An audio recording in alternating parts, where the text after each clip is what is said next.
Hello everyone and welcome to today's session on application of GIS and brief introduction to GIS tools.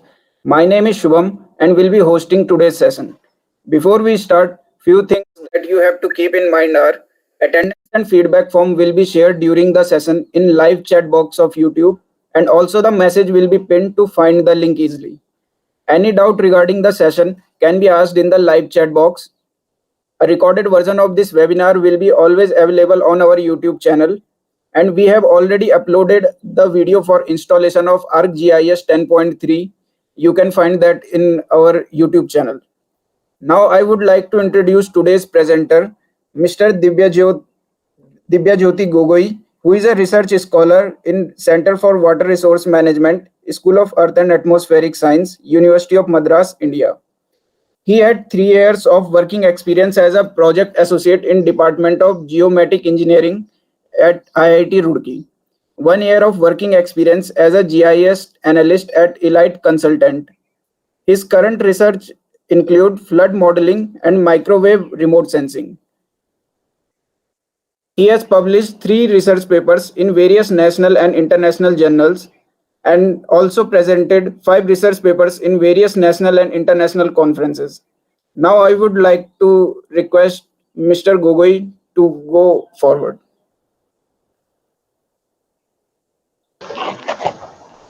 Hello everyone.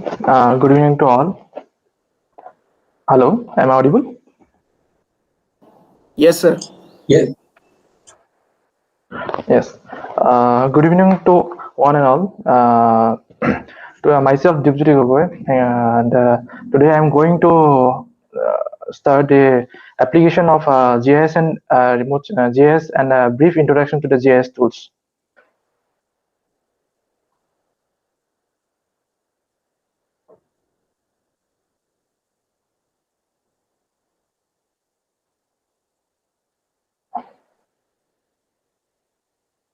Is it visible on my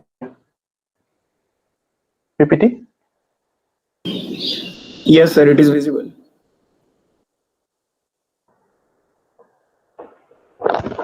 Yes. So first we'll go to the capabilities and modulation of GIS. The capabilities and of GIS are shortlisted as below. First, whenever we are going for the for any research in the definite area, first we have to acquire the data. So data capture is the main important thing in the GIS.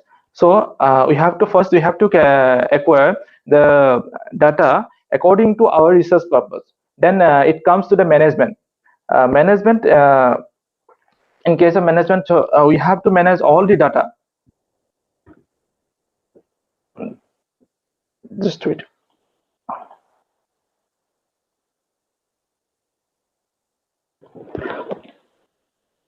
We have to manage all the data.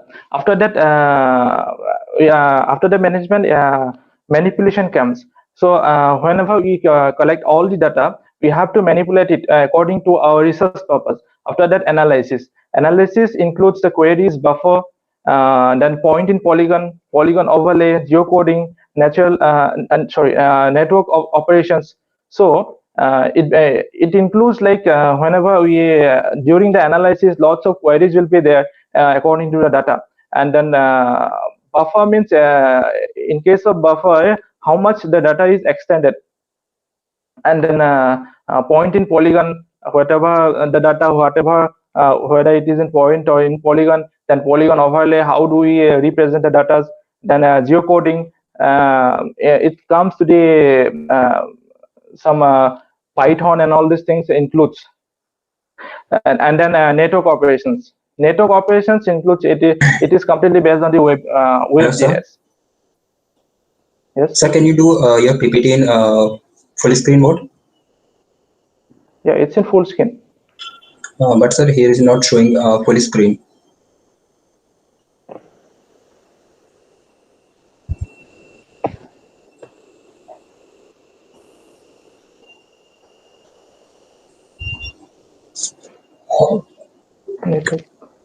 Stop Hello? presenting and then again present.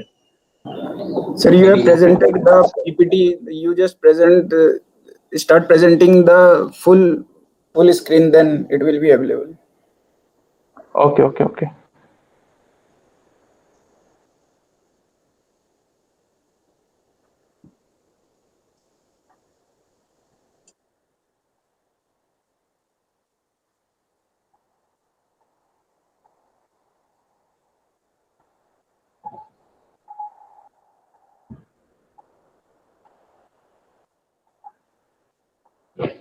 Is it visible now?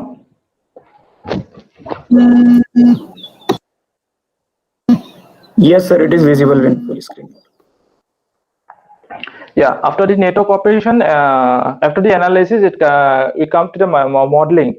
So after the analysis, the modeling includes the identify or predict the process. Like whenever we are doing some research, we have to predict for the further also. Regarding the flood, if there is any flood consequences in the past years, so we'll predict for the future also. Is there possibility of coming flood again, or how much intensity there will be? So it will be like that. So you have to predict for the future also. And then interactions. Whenever we are doing some research, that time inside the GIS, there we will get the lots of output. There will be lots of scopes. So what are the interaction between all those outputs, and then diffusion, how it is extended, how our output will be extended in a vast way. Then at the last, you have to display our outcomes, whatever we have to present it in a cartographic way.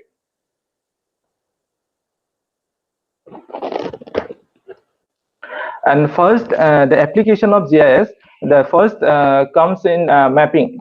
So here we can see GIS can be used to provide a visual interpretation of data, and then Google Maps is an excellent example of web-based GIS mapping solution that people use for everyday navigation purpose. So here we can see the drainage map. And drainage map, in the drainage map, it is created from the dam, and then here you can see that how we have presented that different order of the drainage. And this is the web-based GIS mapping. Everybody are using in the phone also. They can see the Google Map using that for the navigation. And then we come to the telecommunication and network services. Most of the organizations, they are using GIS for the optimization, for the design, network design and planning and maintenance activities, because they can through the GIS it is very easy to locate the problematic area through the map. So telecommunication process through better, it improve the customer relationship management also, and the location services. After that, we comes to the accident analysis and hotspot analysis. And GIS is helping to identify the accident locations, and road networks can be optimized using the data intelligence. And through the GIS, it helps to road safety measures for the better traffic management. After that, we comes to the urban planning. See, whenever urban planning is going on in city, we can see that there are lots of obstacles still are there. And through the GIS, for the ground survey, it will be very difficult in the urban areas because of the traffic and some other problems, so congested buildings, and there will be lots of problems during the survey. Through the GIS, it is very easy to acquire data, and then to plan in a fruitful way, that for the further also it will be very helpful. So it helps, it can discover new sites for further development also, considering various factors and that are necessary for successful buildings. Transportation planning. GIS data is commonly used for the managing transportation issues. For the transportation, GIS helps to construct the new roads, and then new railways also. because during at this period, most of the corporate sector they're using the GIS for survey. For surveying, they're using, after that all those survey data is being analyzing in GIS platform only. After that, it comes to the environmental impact analysis. So data gathered via GIS application is vital for conserving natural resources and protecting the environment. GIS helps to identify different environmental impacts which is going through in the forest areas, whatever it is. Whenever we see recently we saw that there was a fire in the Australia. There you can see, and through the GIS it is very much it was very much easy to identify the how much area has been affected and how much property loss and all those things. Impact statement as the magnitude of the human impact on the environment, which GIS integration helped to indicate. Then it comes to the agricultural applications. Whenever we have to do the agriculture in a vast area, GIS help the farmers to do the farming in a more efficient way. It will help to help to apply the different technologies in a fruitful way. Alongside analyzing the soil data, it will for the agricultural purpose, soil data is very much important thing. So they have to examine the soil data also. It will and through the GIS, it is very much easy to analyzing the soil data, as well as the where they will get the more production and they can map the area according to the cropping pattern. And then we can see that they are disaster management and mitigation. Efficient GIS system protects the environment and are developed to assist the risk and disaster management. Here we can see the flow chart, that disaster risk reduction and climate change adaptation. So the disaster risk reduction, it's we can map the risk mapping from the then early we can map the early warning system also, scientific for the scientific studies. And then we can see, and then through the disaster there will be lots of destruction will be there. After that, some people they are using for the insurance services and all those things. For that we can map it. We can show in a map form that which people they got insurance, which area is got lack of insurance and all these things. Then for the earthquake also, we can identify the earthquake prone area.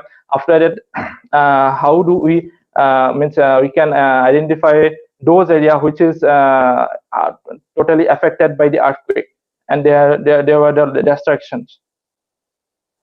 Then navigation. And navigation, here we can see this is the daily use thing for the common people. Mostly people typing in the Google map, they used to type at the destination. After that they put the direction, then automatically it shows the direction of the where they have to go. Then automatically it will show the shortest route, or as well as the longest route also, and traffic also. So GIS is helping in a very much GIS is helping in a different way that people are more useful nowadays. Then flood damage estimation and prediction. Through the GIS we can estimate the flood damages also, and we can predict the flood also according to the previous flood incidents. And then after the flood also we can identify those areas which is damaged by the flood. Here we can see in the map. In the map we can see that that area which is damaged by the that flood inundation means this is the intensity of water. The darker the blue color, dark blue color, it shows it represents the high intensity of flood, and here you can see that light blue color. This shows that low intensity of flood. And then natural resource management. So with the help of GIS information, forests can be adequately maintained and managed, and it especially crucial for the allocation of geographic distribution of water, one of the more critical environmental constituent. Like whenever we are studying the natural resources, GIS is very much helpful, and because for the land utilization,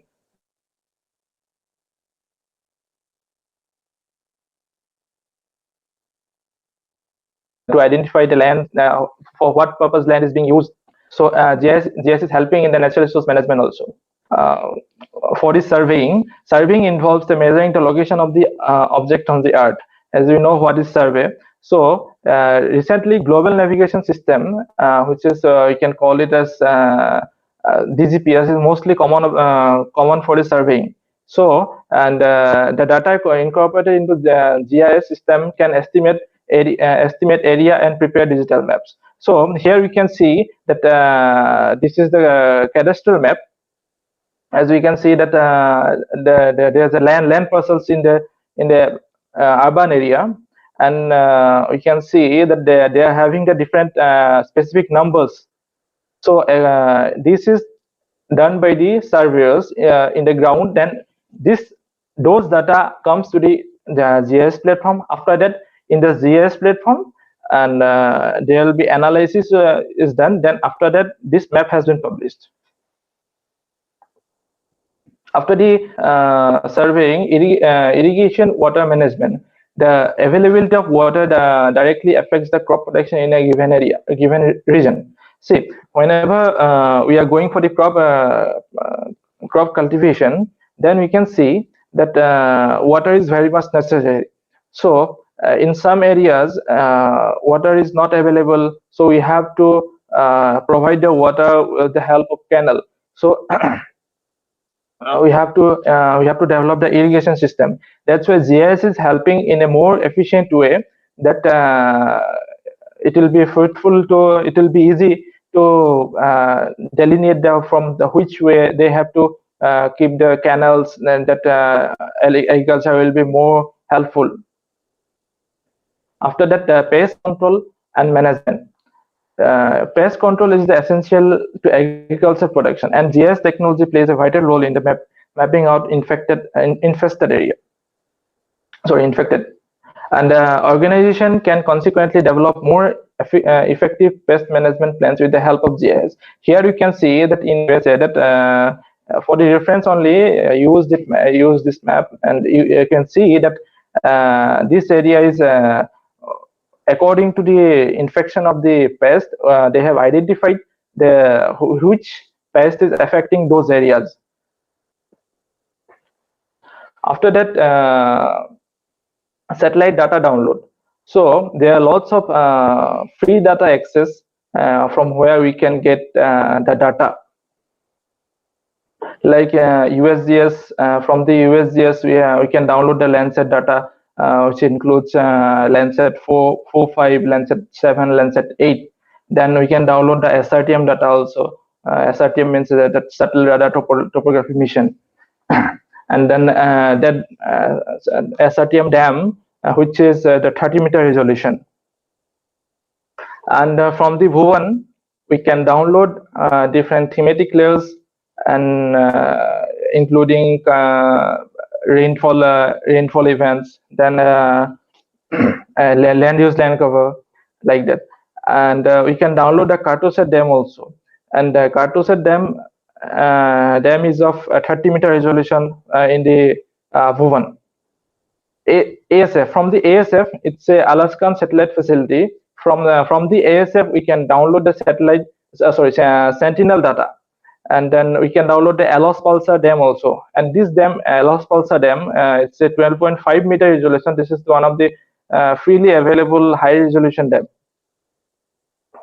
And then we can download some other hydrological data from the India WRIS, which is India Water Resource Information System, and it's a free one. and sorry.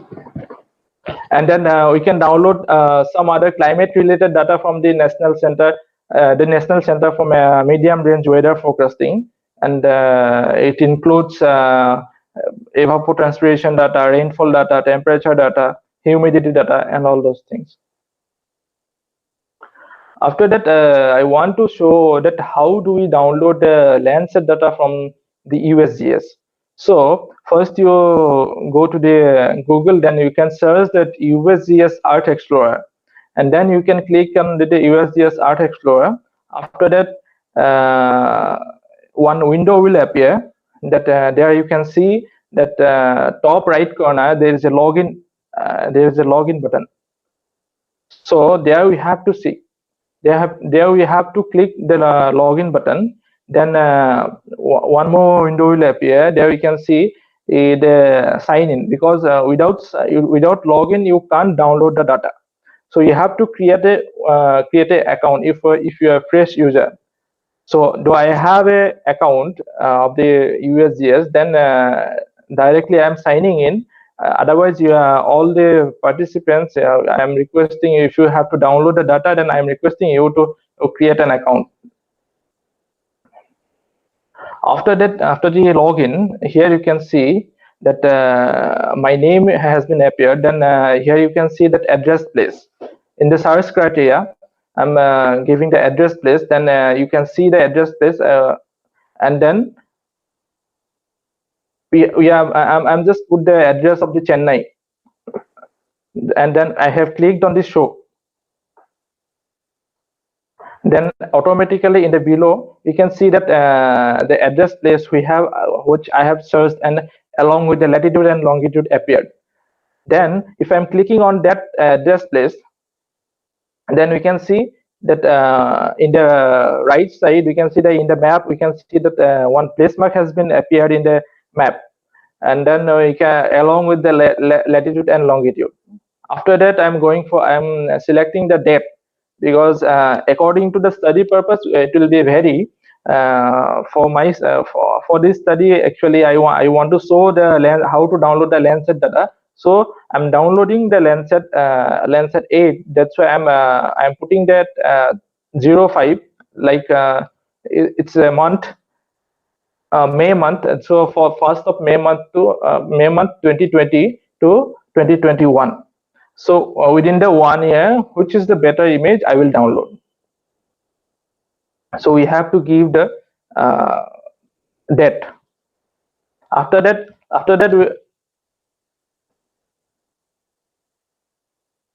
we'll click on the we'll go to the data set.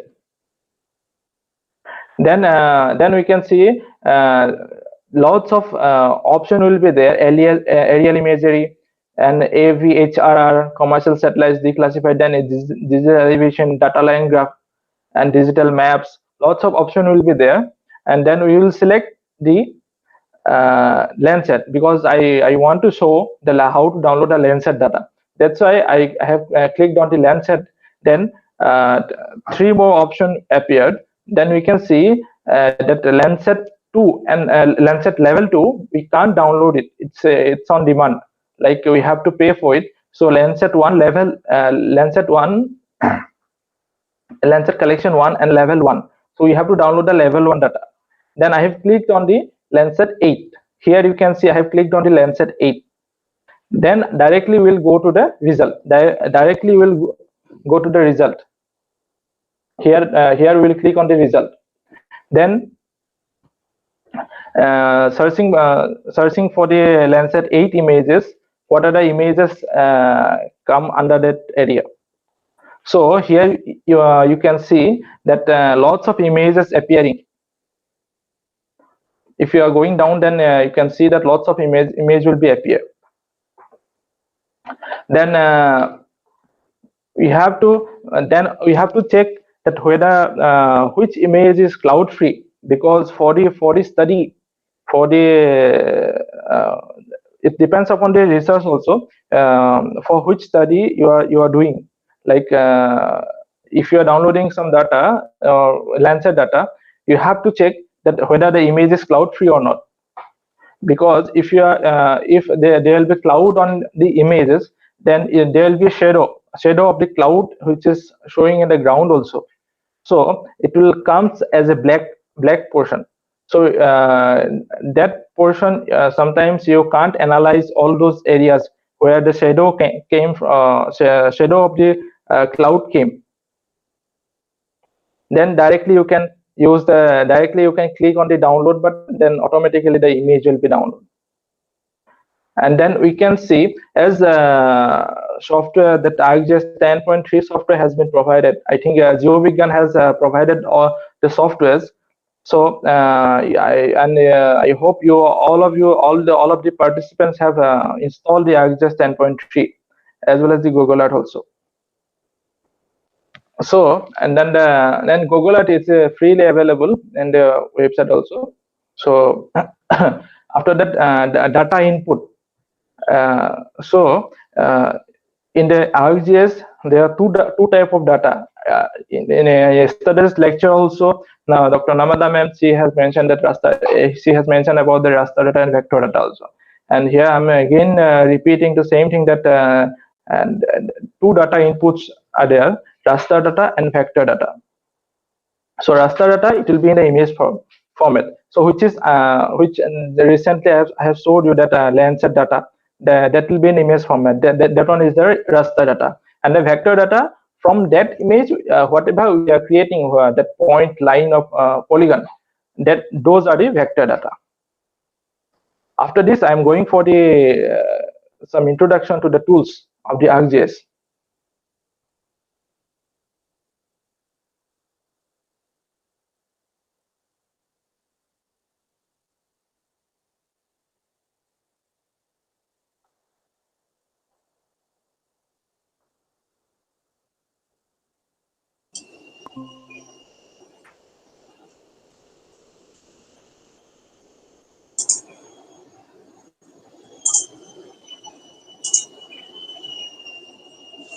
Is it visible now, that ArcGIS window? Yes, visible, sir. Okay. Here you can see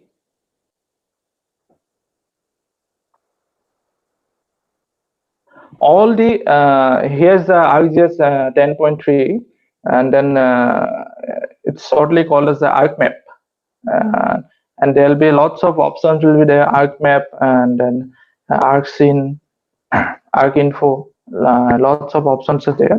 And then we have to do with the ArcMap only. Then I have shown you that editor tool. This is here from, if you are right click on this that bar, then we can select the data, which tools we need. Then I clicked here. You can see that editor, which now I have clear. It's a tick mark on the editor button, so it's appear in here.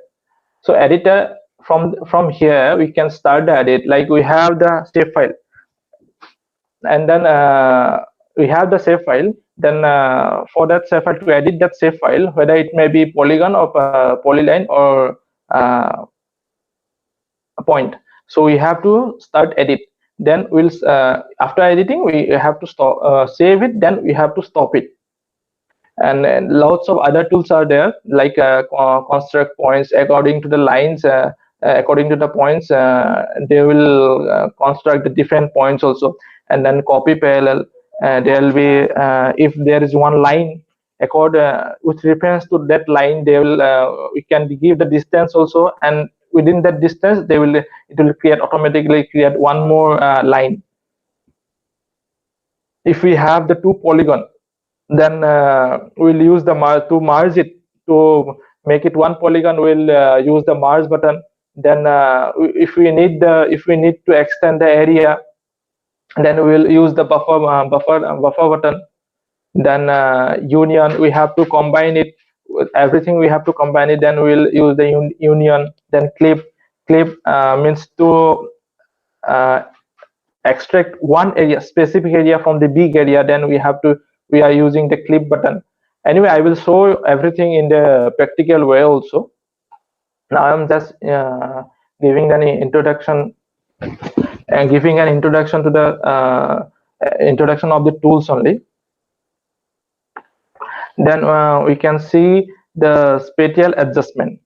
See, spatial adjustment is a tool that if we have a polygon and it's being in a different location, so we can give the by dragging them according to the geolocation, we can drag them and we can save them. And snapping is the main thing in the ArcGIS, because with the help of snapping only, we will there won't be any topological error. Because see, we can see that edge snapping means if there is any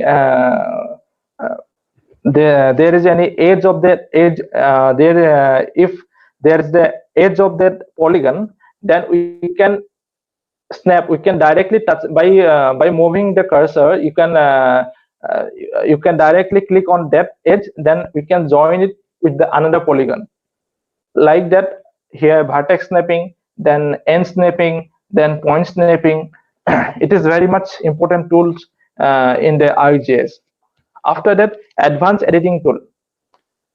If we see that here you can see that copy feature tool, like you have to if there is any feature, we have to copy it, then directly we can copy that feature. And then after that, we have to that fillet tool. You have to fill some data, then you can use that. And then extend tool. There is another if there is a line, then if some line is joining in that about to join in that line, there is some gap. Sometimes due to if we forgot to turn on the snapping, then sometimes it happens that there will be a little bit gap with the line. So if we have to join the line, then we can use this extend tool. After that, we have the trim tool also. If some line is extending beyond that line, some other line, then we can use the trim tool. Then one more line is the intersection. Like if some lines is intersect and beyond that point, intersection point, then we have to remove it. An explode tool, if lots of polygons that in the different location, polygons, whether it may be polygons or lines or points, whether it may be in different location and they are not joined with each other, then we will use that explode multiple tools. And remaining all those tools, it's not much use to the basic things. So, and there's one more thing, that effect. So we have to give the effect also. Like if we have to, sometimes we need to do the transparency of the images. Sometimes we have to do the contrast of the image. Then we are using that effect tools. Then topology. So topology is the main thing. Yesterday also I saw that now Namada ma'am she mentioned about the topology. Topological error is the major thing in the whenever we are doing something, some work, some digitization, then topological, we have to check the topological error also. So there may be gap, there may be overlapping. So we have to check all those things, and these tools are helping to remove the topological errors. So layout during the map, while we are preparing the map, it helps to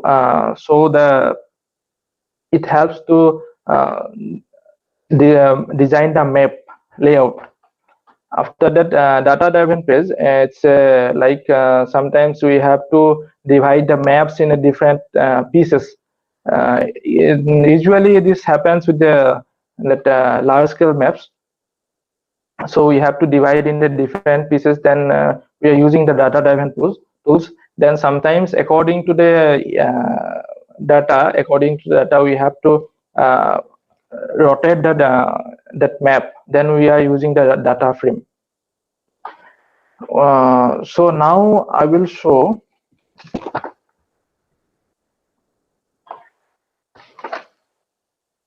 how to add the data.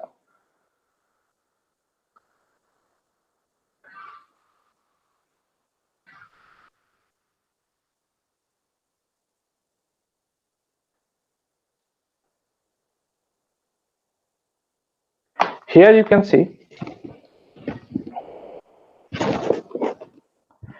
see add data.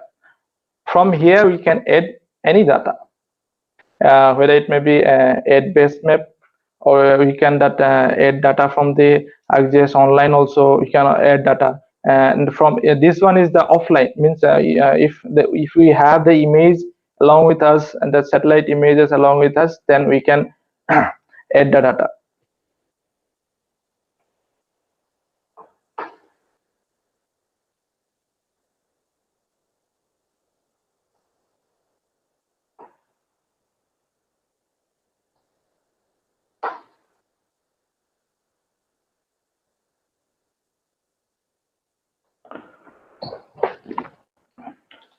One more tool I forgot to mention about it, the georeferencing tool.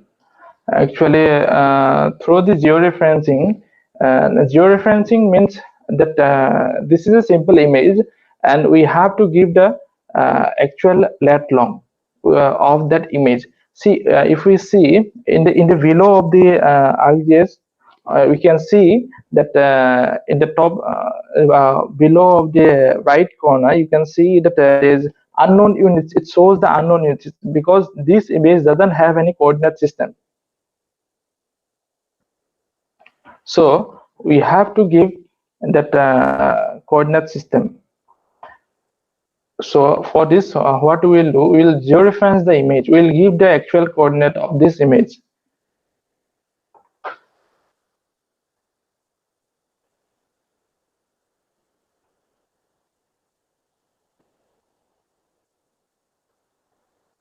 See, this is the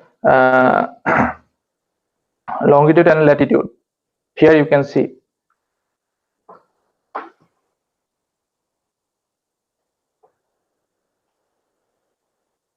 So I have selected on this point,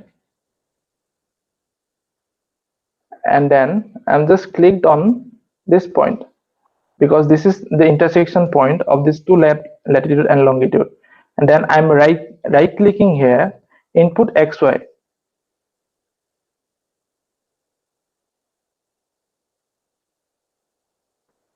Okay. First we have to give the properties. Then we have to give the projection also. Then we'll use the WGS 1984 for projection purpose. We'll use the geographic coordinate system. Then we'll go for the world. Then WGS 1984.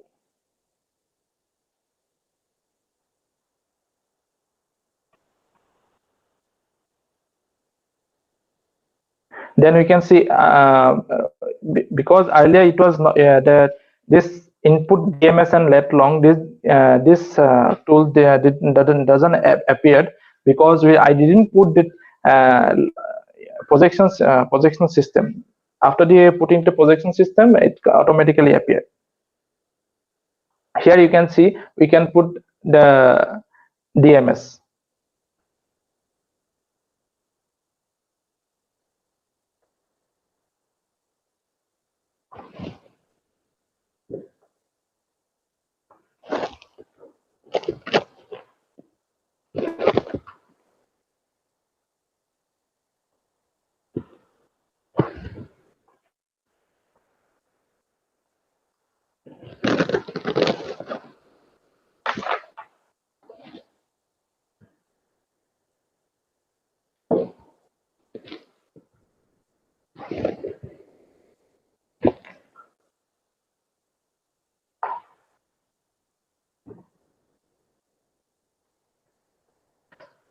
By right clicking here,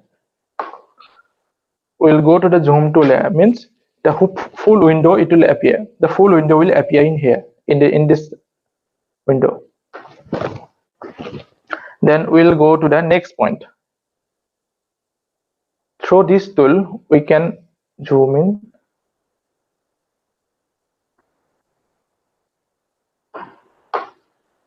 Then we'll select this point. Then we'll click in here. Then zoom in out. Then we'll right click on that, right click, and then we'll click on the input DMS and DMS of lat and longitude and latitude. Then we'll put the longitude value. It will be 92 degree 15 minute 00 second 0. Then 26 degree 15 minute 0, and it will be north. We have to check that, as we know that our latitudes and longitudes are north and east. Okay. Now we'll go to the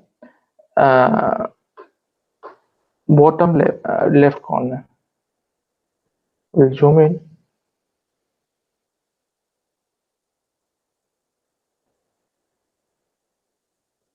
We have to zoom it properly. Then only actual latitude, longitude, that coordinates will be correct. Then we clicked it. Then we'll zoom it out. Then we'll right click on the screen. Then input DMS and lat long. See, after giving 2 points, the 92 automatically appears in here. See, and then 0. And there may be minute changes in the second. After giving all the points, it will remove. So here 26:58. It was quite closer to the 26.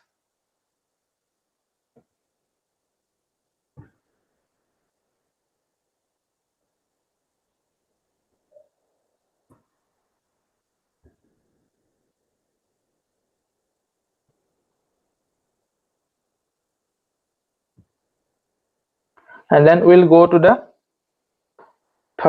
fourth point.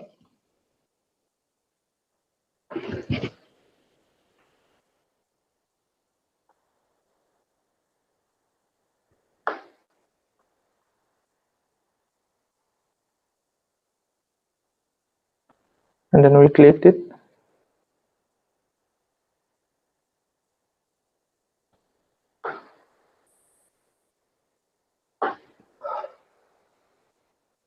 Ninety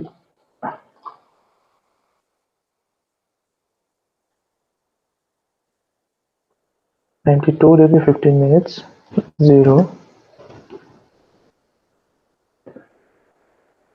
Done. 26 degree 0 minute.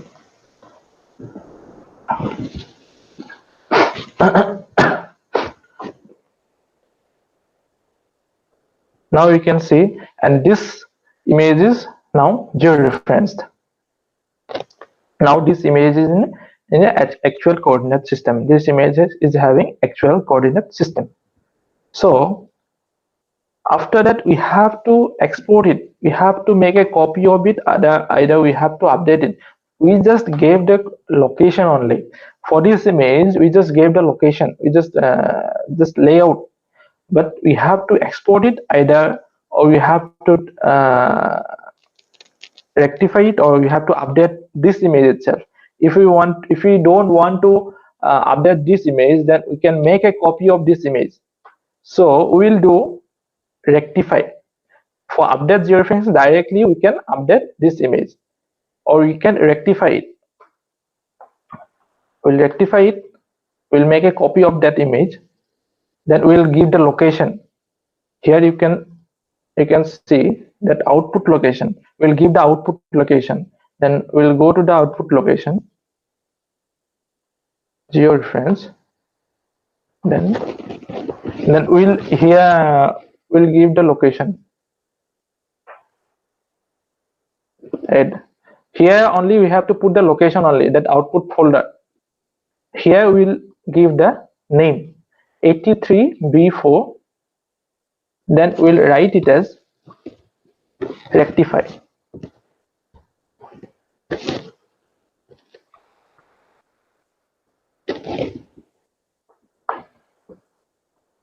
Nothing, after that you have to do nothing, and it will be in TIFF format. Most of the images it will be in TIFF format. Whatever we are editing inside this ArcGIS, where most of the image will be in TIFF format. It's TIFF format is nothing. It's just similar like JPG and all this, but in the TIFF it is the pixels are quite higher, like it's more clear.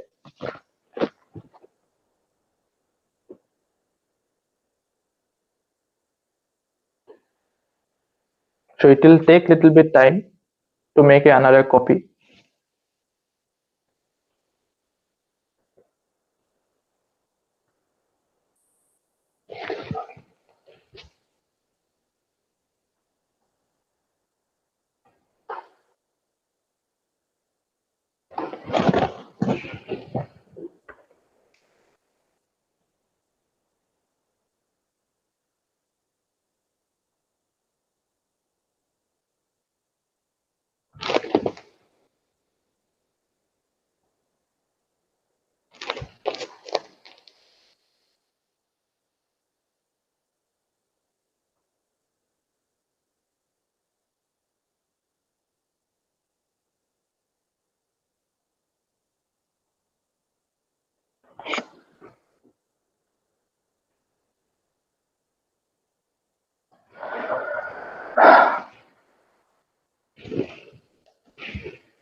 See, now rectification has been finished. Then we can add. See, I have told you we have to add the data from here. So this is 83B4 rectify. This one, we'll select this image, then we'll add. And we, from here, this is TOC. This is table of content.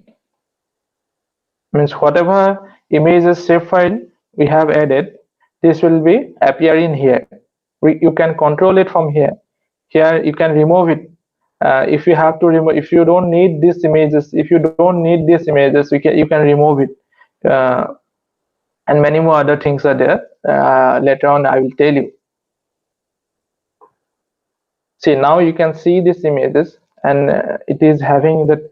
If you remove this image, then we can see this rectified images. Now wherever I am moving in the below right corner, you can see that wherever I am moving, it shows the 92.129 the decimal degree.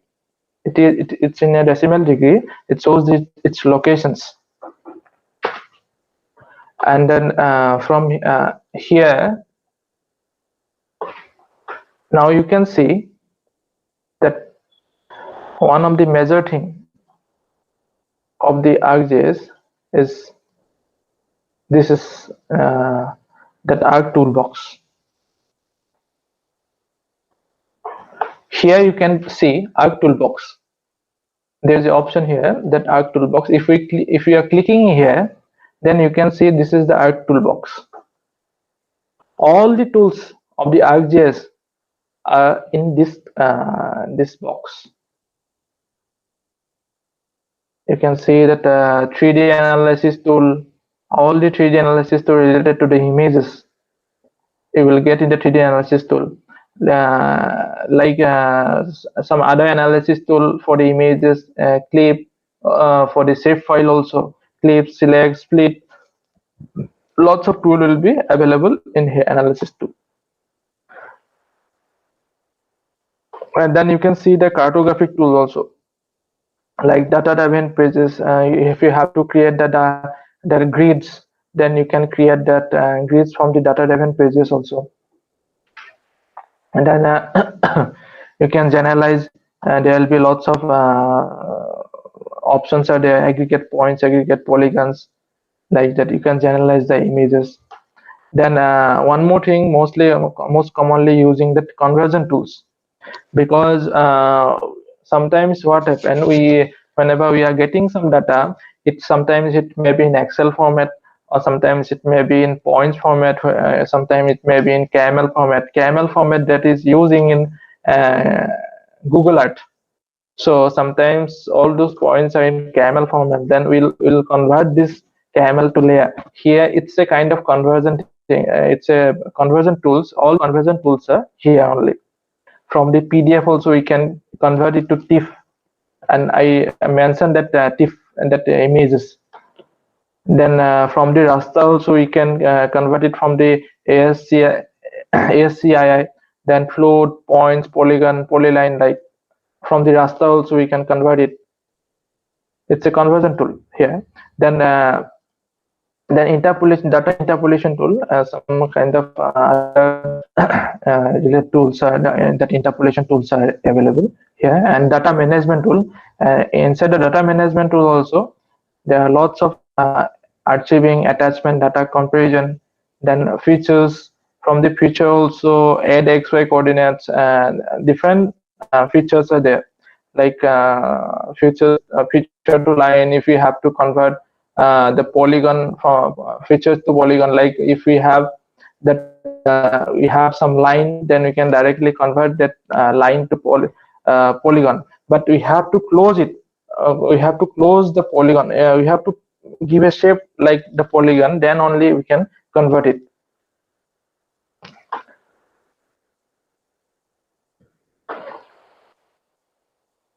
Then you can generalize some if we have that lots of polygons, then we can resolve it, we can merge it, like that.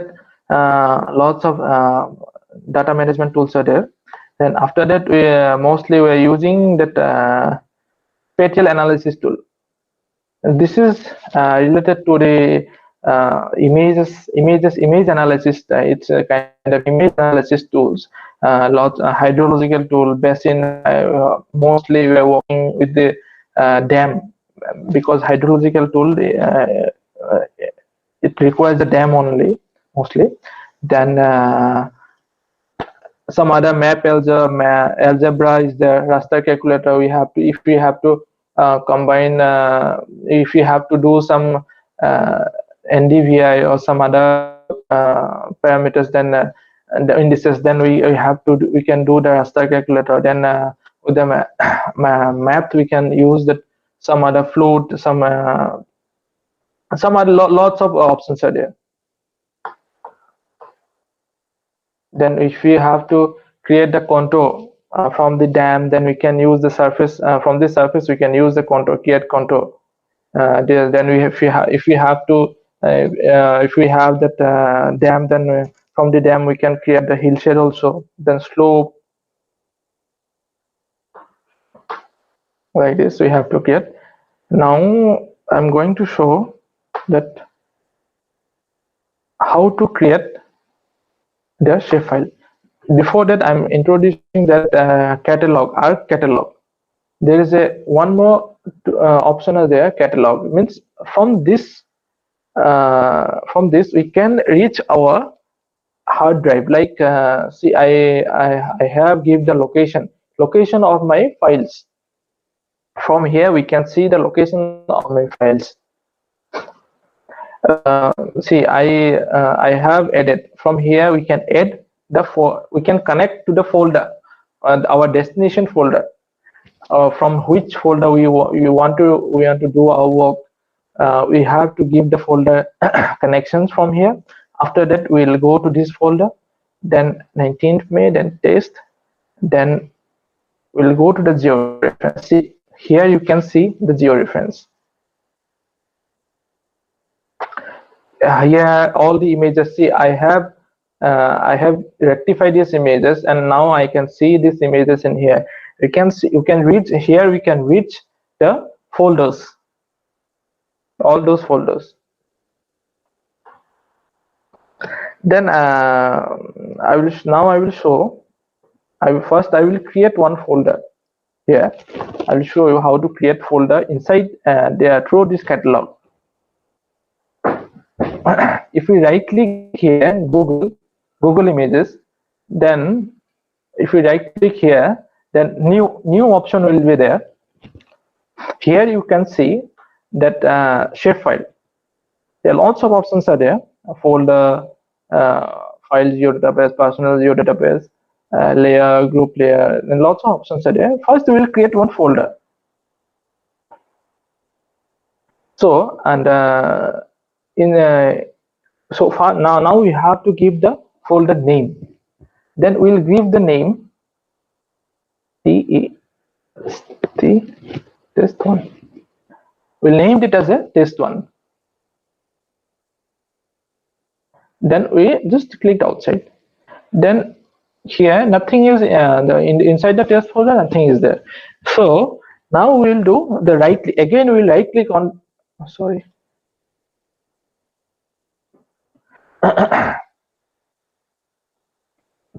Again we'll right click on this folder, then we'll go to the new option, then we'll click on the shapefile.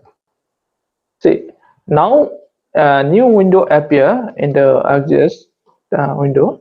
Then first we'll put the name. What kind of what do you want to put the name of that file? Okay. Then if we do like 83B,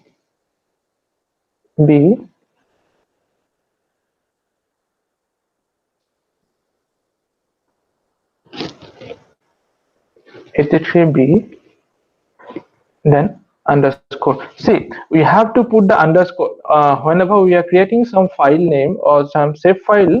Then we can't use in there is a standard format. We can't use the space inside the ArcGIS. Whatever the file name we are putting, all the file names should be, if you need to give some space, then we can't use the space. Instead of space, we will use this underscore. Then we'll give it as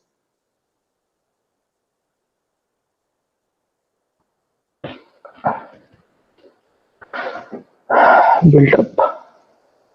Then we'll click on means what kind of shapefile we want: point, polyline, polygon, multi-point, or multi-patch. So we'll go for the polygon. First we'll click on the polygon. We'll create one polygon.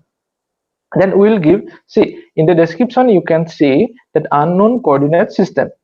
Now we have to do we have to go to the edit. We have to give the coordinate system, because this image is having the specific coordinate system. For these images, which refers to these images, what we will give, we have to give the coordinate system of this shapefile also. Now we'll go to the edit, then we'll go in the geographic coordinate system. Then we'll go to the world. Then what I told earlier, WGS 1984. Okay. Then okay.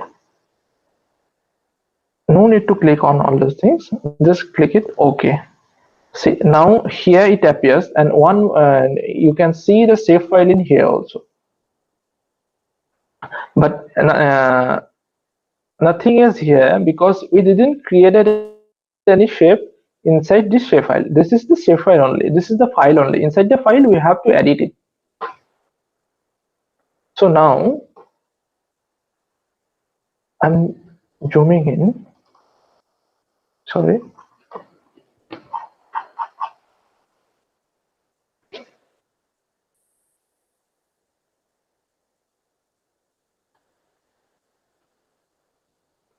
See, this is the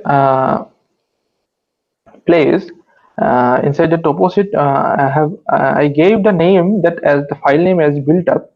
So I will digitize this portion. This portion, this white portion, is denoted as the built up area. It's together it shows an area. So I will give an, then we have to edit it. So earlier also I have mentioned that first we have to edit the, if we have to edit the shapefile, then where we will go? We'll go first, we'll go to the editor. Then we'll start editing. and automatically the edit has been started. So now you can see that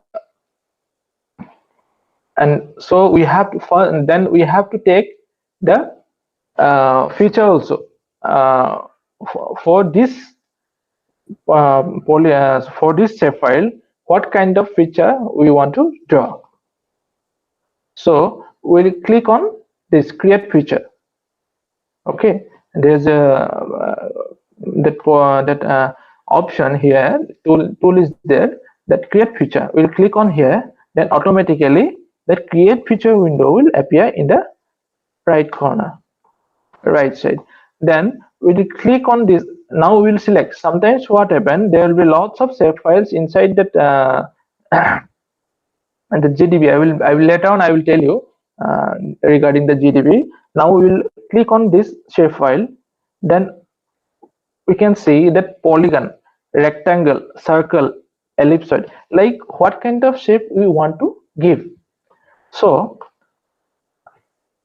if we are going for polygon, first what we will do, we'll first make it hollow.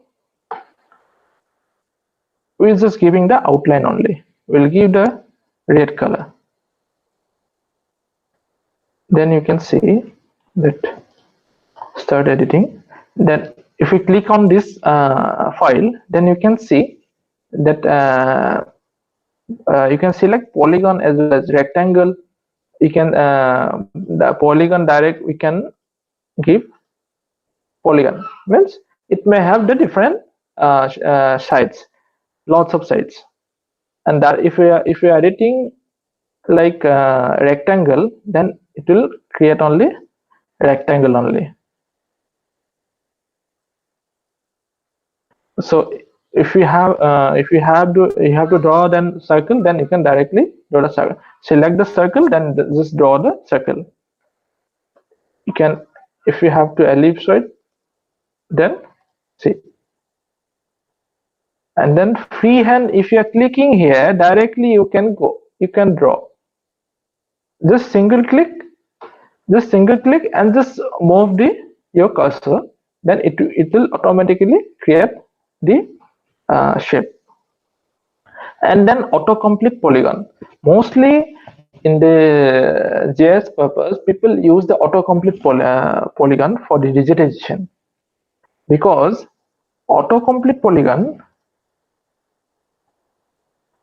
you have to cross it here, then only on polygon will appear. If you are closing like this, then it won't appear. See, because this line didn't touch that line, that's why this polygon doesn't create it. Now it's created. So in the autocomplete polygon, what we used to do for this GIS purpose, see, we are having this polygon. Okay, we're having this polygon. From this polygon, if we have to draw along with this with the same side, if we have to draw one polygon, then if we are using that this rectangle, then there may be possibilities of overlapping. See, you can see here there may be possibilities of overlapping. To remove these errors,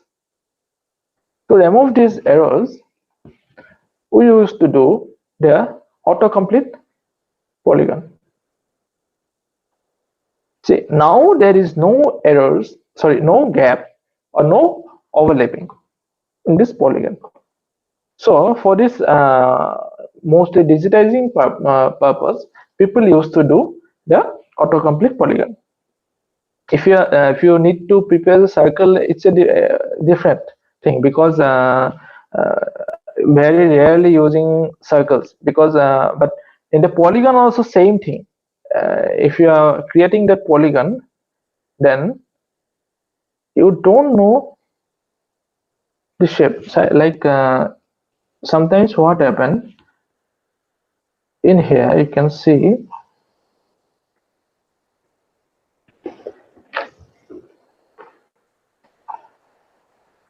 if I'm drawing this along with these dotted lines, if I'm drawing with the polygon,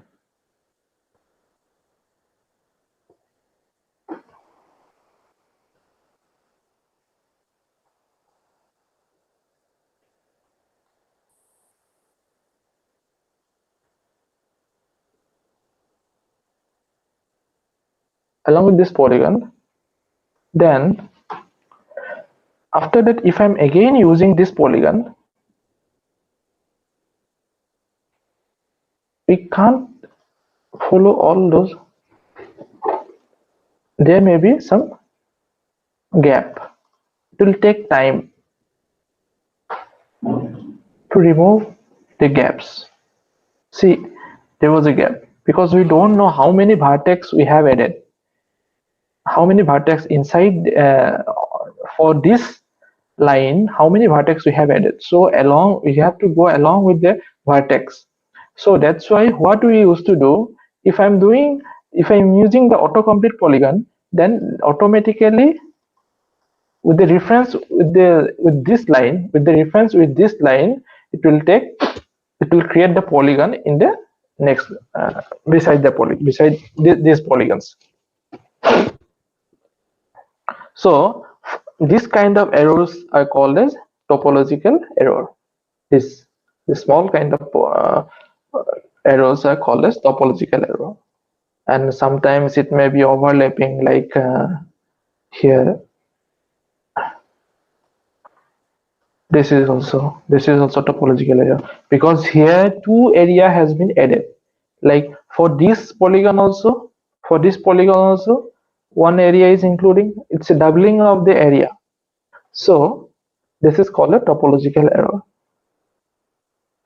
and we have to while we are preparing some map, we have to take care of the topological errors. And now this is the polygon. So I will go with the polyline. I will show you how to create the polyline the same way only.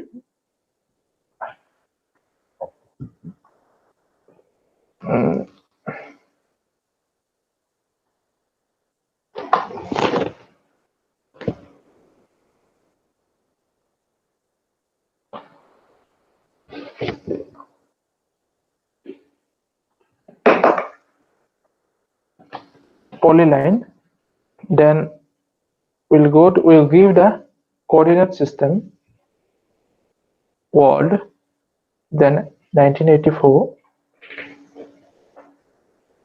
then we'll go OK, then OK. Then see, now here we can see that line has been appeared in the shapefile, and if we are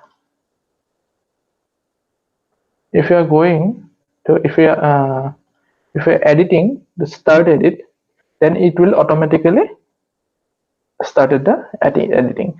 Then we'll select this line, then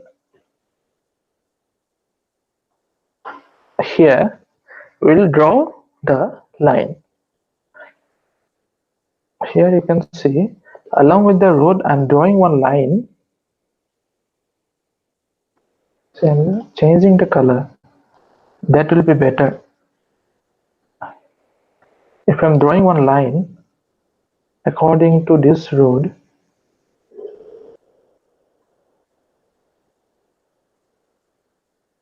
see, now this line has been drawn. So this is the road. So I have drawn a line along with the road, and we have to give the same line in this side also. See, in the roads and the normal highways and all those roads, major roads, we can see the width of the road is same in everywhere, most of the area. Sometimes it happens, but it reduces, but mostly the width of the road will be same. So we have to draw one line along with this line also in this side. So now what we will do, we by if we are drawing manually again and again, then it will take lots of time. Then first what we'll do, we'll select this line, then we'll go, I told you, right, copy parallel, copy parallel. So we'll parallelly we'll copy, then we'll select the right, because in this side we have to create, then right, then we'll give that measurement. It will be like 4, then sorry parallel, it will be in left side,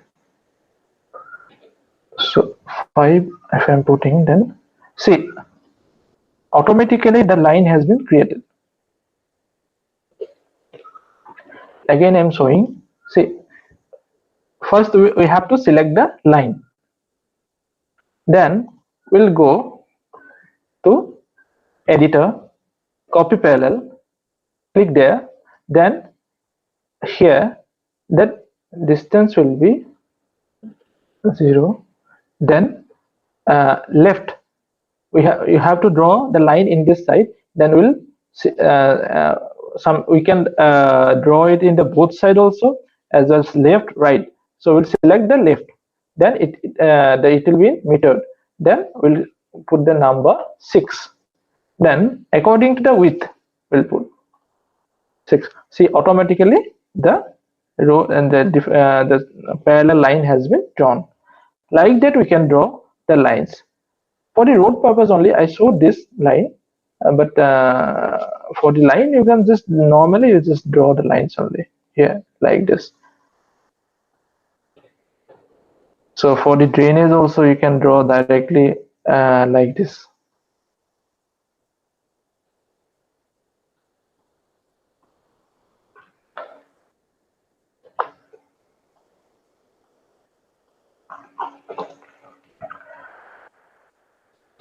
Like this you can draw the lines. Okay, then we'll save it, then we'll stop it.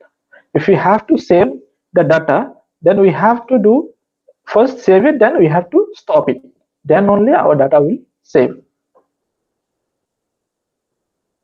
Here you can see I have saved it. So now you can see that this I have drawn the line, and polygon also, polygons are there, so you can see. So again now I will show you how to create the point. So again we'll go there, new shapefile, then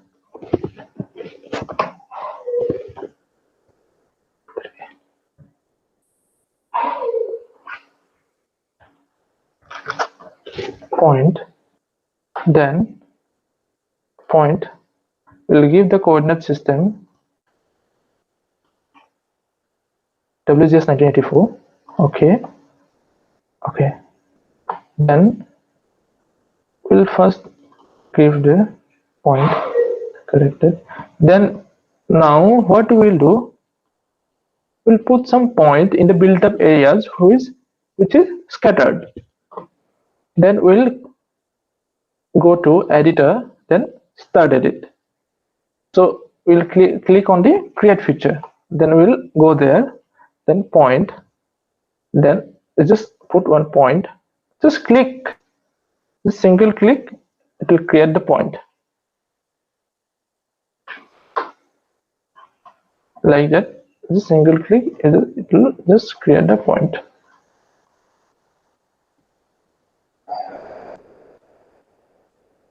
Like that we can create the point. Now you can see the lines, polygons everywhere I have created.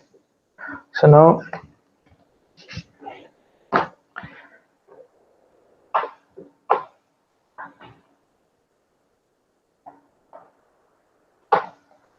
we'll go save it, then we'll stop it.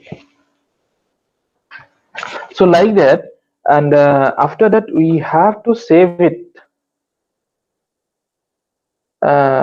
because this window we have to save it. If we want to continue all these things from tomorrow also, then we have to save the whole that window. So for that what we will do, go to file, because this one sorry, this one only you just save the save file only. So this window it will be same as it is. So this window, you have, if you want to save, then save, you have to go to the file, then save it, then you just go to desktop, then 19th May, then test, then Google image, then we'll put it as, put the name as 83B4.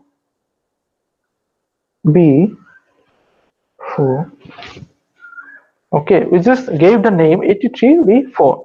Then the extension will be ArcMap document, which is .mxd. The extension will be .mxd.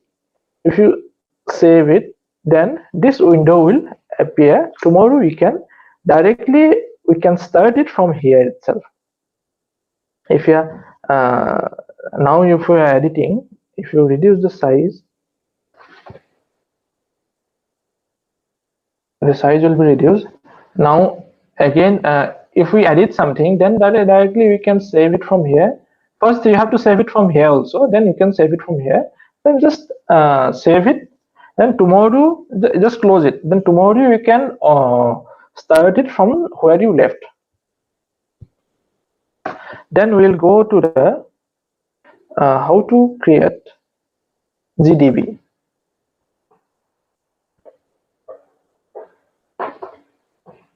How to create GDB.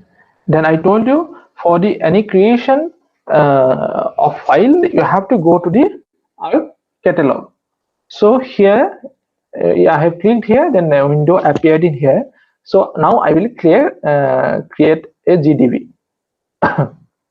Inside the test, I will create the GDB. So new, I will right click there, then new, then I will go to the file geodatabase. Then I just click there and see new file geodatabase. So I will give the name as 83B4. Sorry, 83B4. I named it as 83B4. Then just click outside. Then just click outside. Then right click. We'll go to the new. Then after that we have to create datasets. Feature datasets. We'll name the same name. We'll put the same name, 83B4. Then next. Okay. We'll give it the different name. Try. Sorry, test one. We'll give the test one name. Then next. Then we'll give, see, whenever we are creating GDB, then we have to give the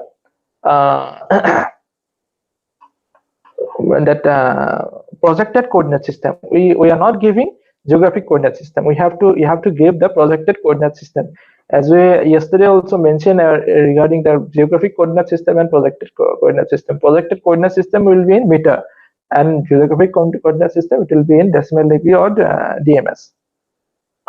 So then we'll go to the projected coordinate system. Then we'll go to UTM. Here you can see UTM. Then we'll go to the WGS 1984. Inside the UTM, you have to, UTM means universal transverse marketer. Then we'll go to the WGS 1984. Then our location lies on the northern hemisphere. So and we have to check that which zone, actually the whole world is divided into specific zones, UTM zones. So this area, this 83B4, this area lies on the 46 north.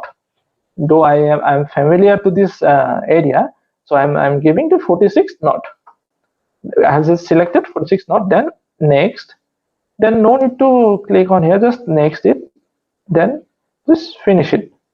So now the feature dataset has been prepared. Now only dataset has been prepared. Inside the GDB, there may be 2-3 datasets, and inside the datasets there may be various kinds of shapefiles like polygon, point, or line. New, then again I just right click on the test, then new, then feature plus. Sorry, and then we are naming it as test 1. Okay, or we can name the feature classes different, like built up or water body. If you are drawing the water bodies, then you can put the water body name, or either you can put the built up name, or you can put the forest, like forest I'm putting. Sorry, I will put water body. I'll show the water body by drawing it down. Then I just copied the same name, alias will be same. So it will be here also. There's options that polygon, line, or point. Then we will select the polygon. Then we'll just click on the ZM values. Then we'll go to the next. Then again next. Then no need to do here. Just next. Just if you want to add like name, then what kind of format you want? You want it in a double text, date, we'll put it as text, because name will put it as text. Then we'll just finish it. Then see, water body has been prepared, water body shapefile has been prepared. Now we can edit it, start edit. See, now there because the location has been changed. See, these three files, sorry, I'll show you. This 1, 2, 3, these 3 files I created in the same location, but for this water body, see, the location has been changed. The test one, it is same, but inside the test one I have put 83B, it's extra GDB. So the location has been changed. Now the start editing. After that we have to click which one I want to edit. So I want to edit water body, so I will select this, then OK.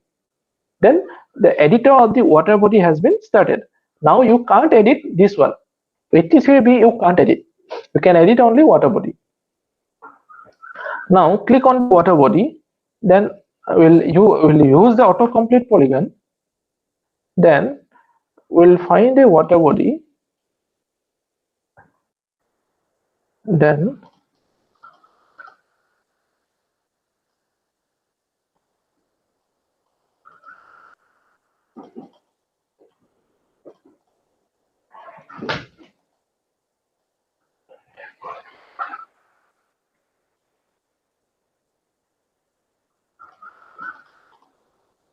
I'm not drawing it correctly. For the reference only, I'm just closing it here itself.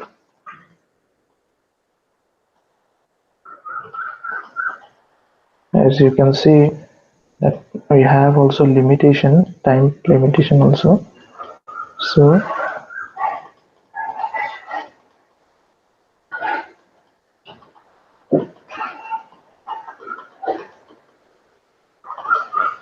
see, now this polygon has been prepared. I just hollow it for visibility. I'm just putting it hollow, water body. Okay. Now you can see that I have selected this shape. Then we have to name it. So inside the shapefile, whatever, there will be lots of polygons. See, here I have created one polygon. Then again there will be one polygon. So we have to name it. Every shape has the different names. So for that we have to open attribute table. So we have to fill the attribute. See, I gave the name that time. I gave the while I was creating the shape, that time inside the GDB, that time I just put the name option. So now I can put the name. So I'll put the name as, see, here you can see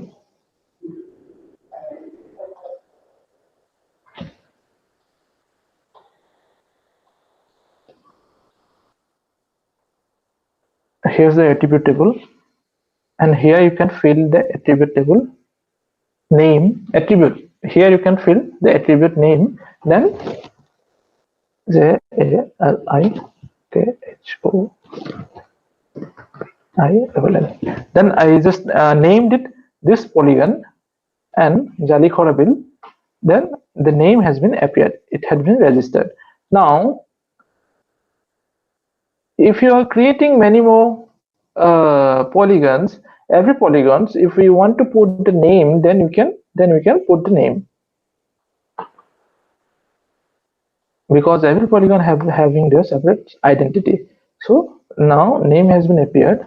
If you want to like this in the map, see in the map they have shown, in the map they have shown the name, the Jalikorabil. Here also we can show it like water body. If we go to the properties, then we'll level it to show the name. Label, tick on the label features in this layer. The name, select the here name, we have to select the name. Then we'll go increase the size of that name, then it will be bold.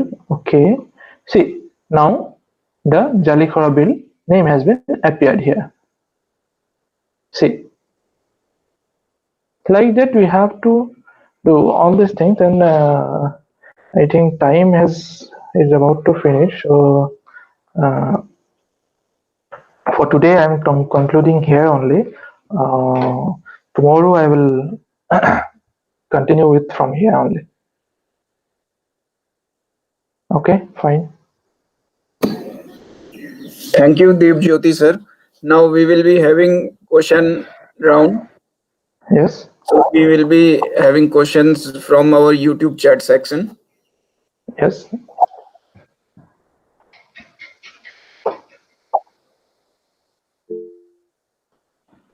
So you can open the chat option there. The questions are there. Shiv Anand Kumar is asking, please explain how GIS is helpful to identify accident locations. Okay. For the accident location, see, whenever we have that, for the past experiences, we can identify the accident locations, as well as that we have to acquire the ground data also. Then only we can identify, because GIS is only the way we are presenting the data. GIS. So if we are getting some surveyed data, earlier data, then and the road network also, then we can identify. We can show the identify the locations of the accident-prone areas. Pankaj Pandey is asking for an example of watershed analysis.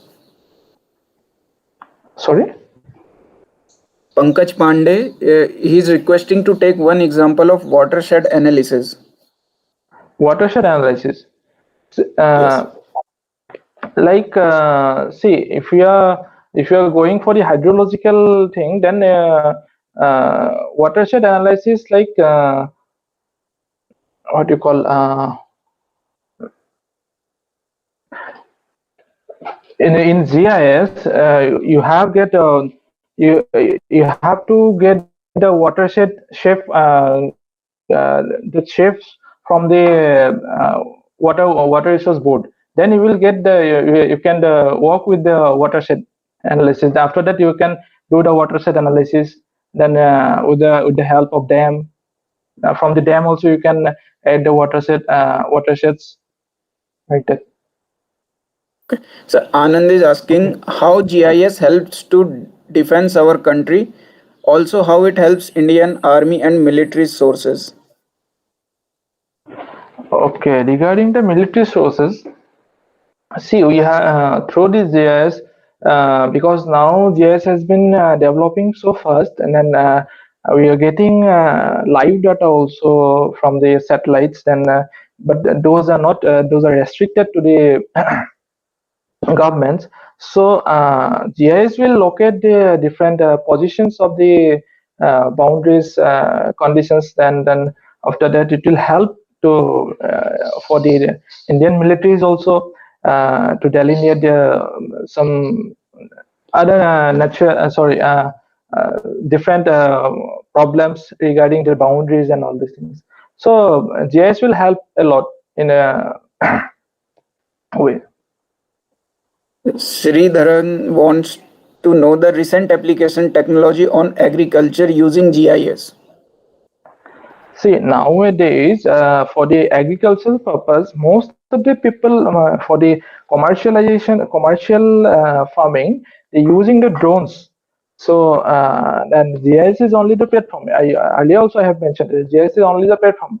So, but mostly the developed countries, they're using the drones for the surveying. After that, all those drones that are and they're analyzing, they're processing in the GIS platform. After that, they are getting and then the finite data, and then they're just developing their technologies.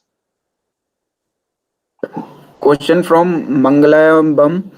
Could you please elaborate disaster management and mitigation, giving an example? Sorry, the disaster mitigation? Disaster management and mitigation, giving example.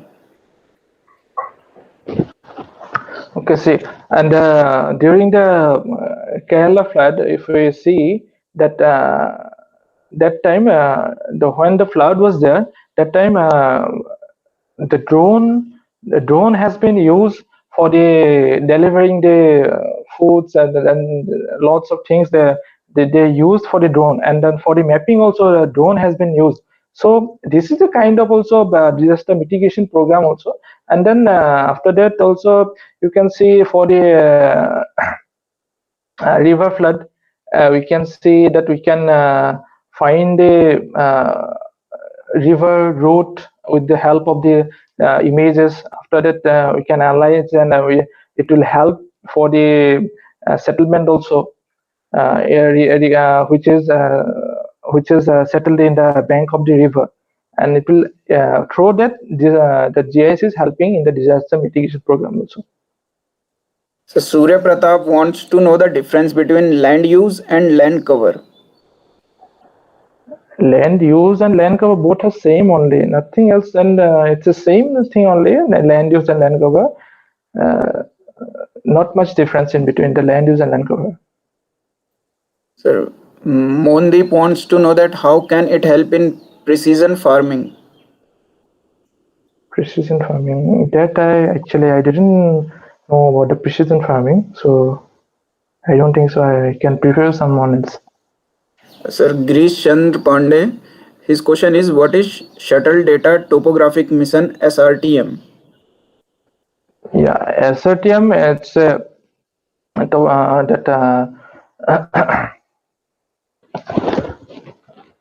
do you call it?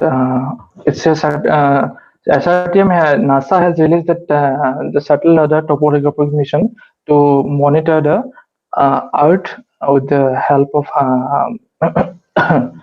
like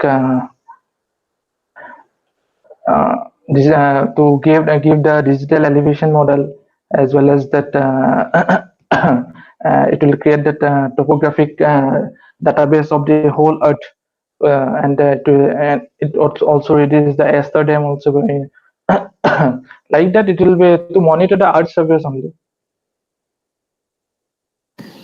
Sir, there are new students, so they might not be knowing. There is a question from Saurabh Sawant that what is DEM, and please define it. There were many other students, those who don't know the DEM. So can you please explain? Yeah, DEM is the DEM in the full format. It's called as digital elevation model. So as we know that there is a lots of undulation in the Earth surface. So DEM represents the different terrain of the Earth surface, and then it will show. Tomorrow I will show that how DEM it looks like. Tomorrow I will next session I will show you that how dams look like. So dam is nothing. It's different. It's a combination of different heights. Sir, Harish Bist wants to know that from where he can download ALOS Pulsar Dam? Yeah, already I have in the PPT, I have mentioned that from the ASF Alaskan Satellite Facility, from there you can download the Alas Dam.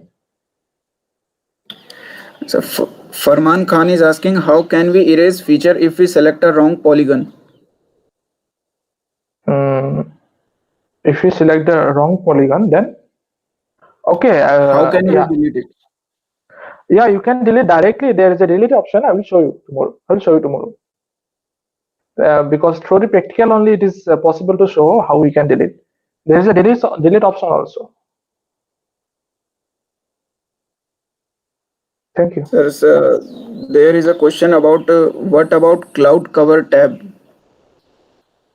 Cloud cover Tab. Cloud cover tab. Okay, Yes. see, in the satellite images, for the Landsat images, while acquiring the data, see the Landsat images, it's revolving around the Earth within that it will take around 90 minutes. So within that time, sometimes it happens like whenever the satellite passes through that specific area, clouds will be there. So the wave frequency that they can't able to penetrate the cloud, so they are creating that they just created the cloud in that images, above the images, and those clouds shadows are coming on the images also, and the cloud will be in different place. As we can see that cloud will be in different places, then the shadow will be in different places in the image. So we can't remove all those clouds. So better we have to avoid those images. Then we can instead of that we can download the different images, cloud-free Sir, images. yes, sir. Arun Joshi is asking, can we use ArcGIS for paleoecological studies? Value ecological studies. Yeah, I think so, but I didn't went through that value ecological studies. I think so. You can study because ArcGIS itself has a vast tools. Actually, we have to explore a lot more because we didn't explore it properly. So maybe there is option for the value. So there is a question from Mamta Daksh. What are the most up-to-date method for mapping global land degradation and restorations? Global land degradation. See, And restoration. it depends upon the your study area also, and for the land degradation, satellite maps are also helping. Then through the GIS, you can analyze all those spots where the land degradations are there, and with the different period of time, you can analyze, and then that's all only. Sir, there is a question, which satellite data is best to use in mapping? It's depend upon your study purpose, which satellite you are going, because if you are going for the land use land cover, then for the level 1 land use land cover, then you can use that Landsat 8. Or if you are going for the level 2 or level 3 classification, land use land classification, then you have to go for the list 4. So it is paid one, but see, it depends upon your study. Sir, Suraj Pratap Singh is asking, how can GIS used as a tool in study of river morphology? Okay, see, GIS is helpful for the study of the river morphology. Like whenever you are, we have to track the river morphology according to the time period. See, the time according to the time period, it's being changing. So through the according to the time period, we can analyze all those river morphological changes in the river. So like that. So, sir, which one is better to take GCP point, clockwise or anti-clockwise? It will be clockwise. Sir, question from Anil Kumar. Do you use geostatics in GIS application? Sorry? Do you use geostatics in GIS application? Yeah, just geostatics is there in the GIS application. Geostatics is there, and there are lots of statisticals are there inside it. So next question is from Sivanand Kumar. What is the RMS error? What is the RMS error to be accepted while georeferencing? RMS error. I think I don't went through it. RMS error. I will check and I will. Okay, sir.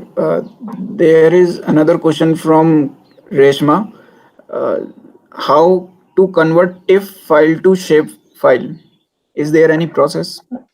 See, from the TIFF file is the raster format, and shape file is the vector format. So we can draw that vector format, but directly we can't convert that raster format. That TIFF file to the shape file. Directly we can't convert it. We can draw that, or we can vectorize that. There is an option also vectorization, so we can vectorize that TIFF, but directly we can't convert that TIFF file to the shape file. Okay, so next question is from Akansha Tyagi. What is a thematic raster dataset? Thematic raster datasets.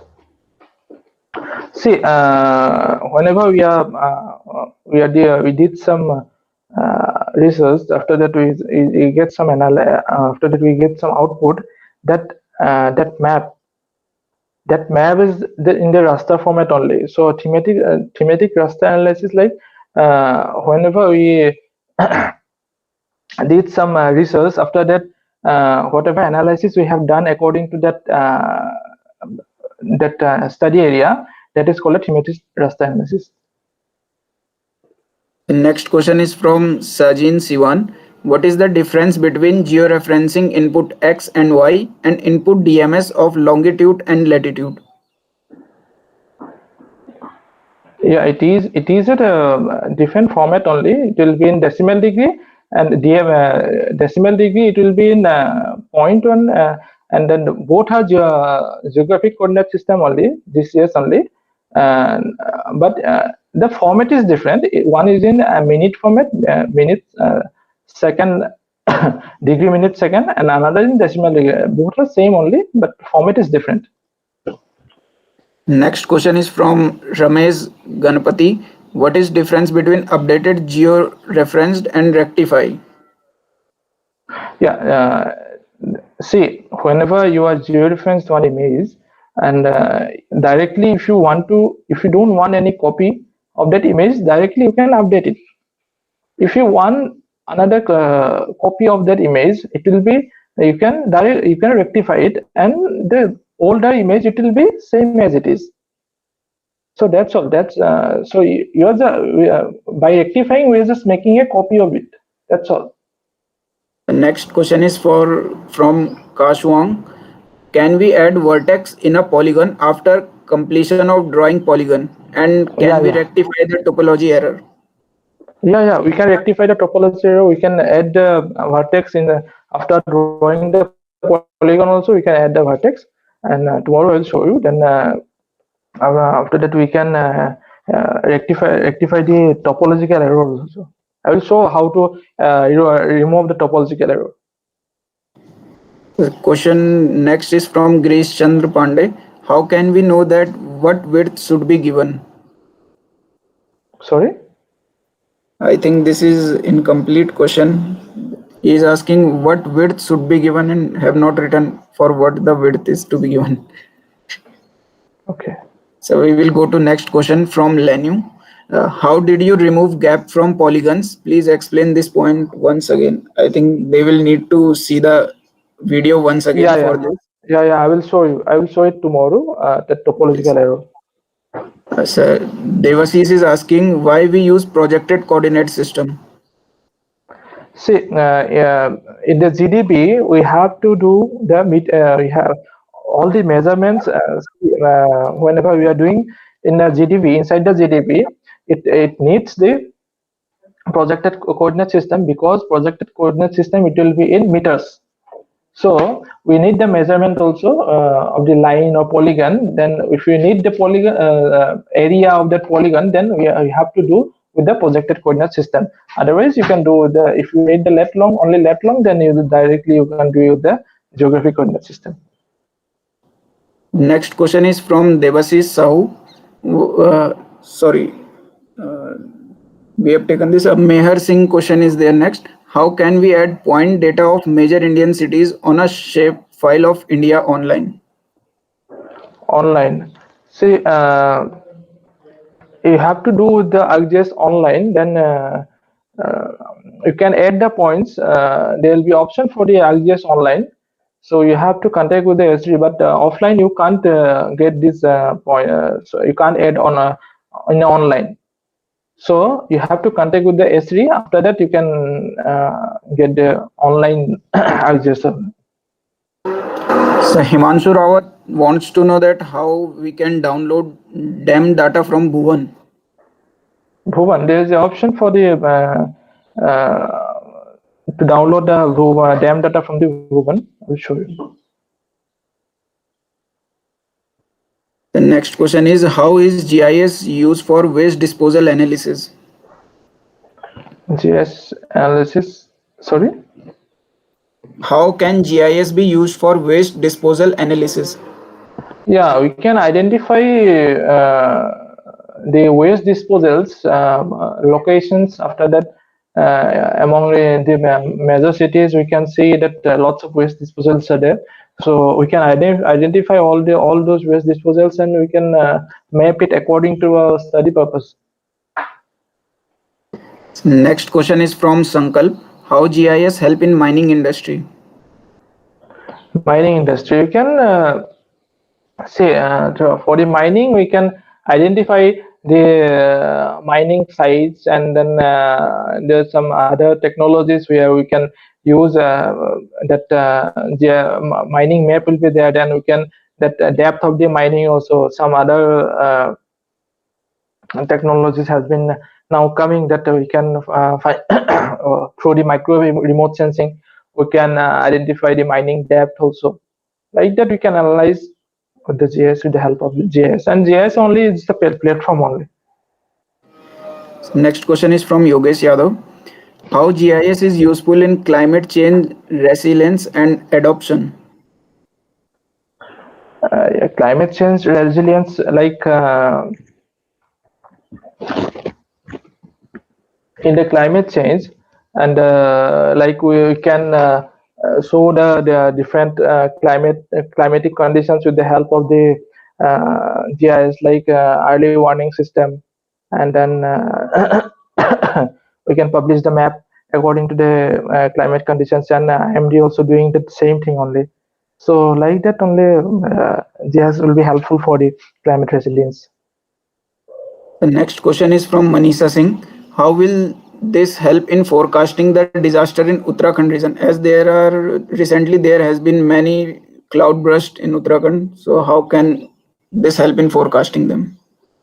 Yeah, see, Indian Meteorological Department, they have before also they have published that there will be cloud has been gathered, and so they published they gave the information also. They gave the early warning system also.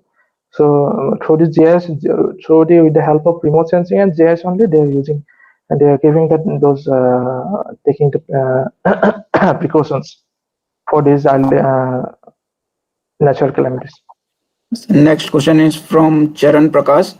What is the difference between creating shapefile and GDB? Creating shapefile and GDB. See, in the shapefile, if you see, the shapefile is combination of this, and there will be 4-5 files like .prj, .ssp, .dbf, there will be if you see the GDB file, then inside the there will be folder, and inside that folder there will be lots of file, and if you open the GDB file, inside the GDB file there will be different data sets. Inside the data sets there will be points, polygon, as well as the polyline. So inside one shape file, you can't draw point, polyline, or polygon. You have to draw directly. We have to select that whether you want to draw the polygon or whether you want to draw the polyline. But inside the GDB you can draw line, point, polygon, whatever you want. The next question is from Faisal. He wants to know that how to identify geological phenomena in ocean by using GIS. See, I think that will be GIS is only the method, only the station, but that will be comes under the remote sensing. So ocean phenomenology that will be studied along with that remote sensing only. Sir, Harish Bist is asking how we will map glacier for glaciological studies. See, if you have the proper data, if you have collected the glacial movement or any glacial phenomena, then you can directly map it. But you have to collect the data from the remote sensing or some other way. Then you can directly map it with the help of the GIS. Next question is from Tariq. He is asking which Landsat data is reliable. Which Landsat data is reliable? Okay. See, now it's I think that Landsat 8 is the most updated version. So Landsat, if you are going for the 90s data, you have to download that Landsat 4.5. Otherwise, for the recent years, you can download the Landsat 8. Or after that, before 2013, you have to download go with the Landsat 7. So after the 2013, you can download with the Landsat 8. And Landsat is the good images. They're providing the good images. So next question is from Umesh. He is asking, is it possible to demarcate solar potential zones? Is it possible to demarcate solar potential zones? Yeah, it depends upon the area, and then with the help of definite data, we can locate that solar potential zones. But we need that data. Next question is from Ishwarya. How GIS is useful in mapping organic farmers in a location? How GIS is useful for the mapping? Okay, for the organic farmers, they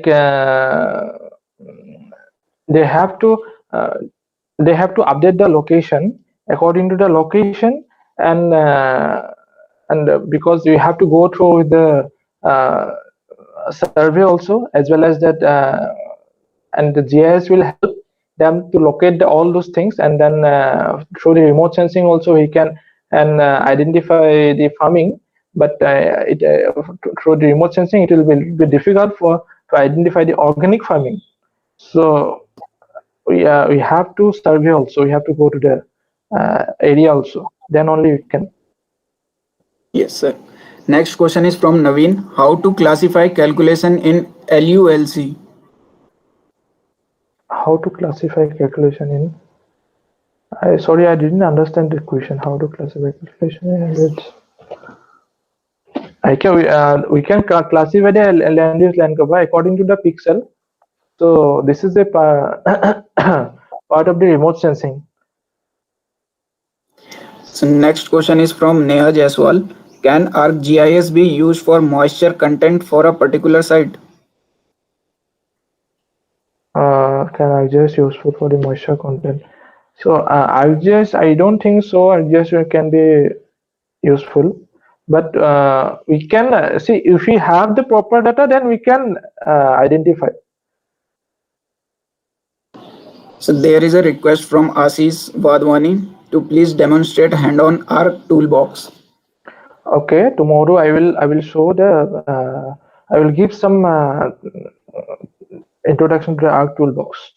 Ananya wants to know how is GIS useful in IT industry, also which computer programs is associated with ArcGIS.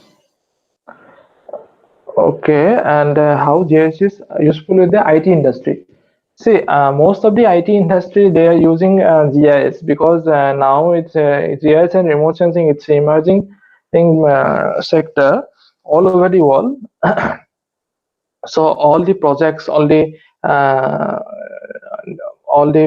most of the IT sectors, they are using the GIS only for the mapping, for the all in the applications. I have mentioned in the PPT. I have mentioned that how they are mentioning that how they are showing how they are mapping all those data. So IT is and very much IT industry is very much growing with the help of the GIS. And then programming, regarding the programming, the Python is morely suitable for the ArcGIS. So, sir, with this we comes to an end of question and answer. I think we have taken most of the questions, and we are sorry if we missed some of the questions. And I would like to thank Mr. Gogoi for such a knowledgeable lesson in the ArcGIS. Thank you, sir. Yeah, thank you so much. Hope you all participants are following what sir told today, and keep safe, and we will meet you tomorrow. Thank you. Thank you.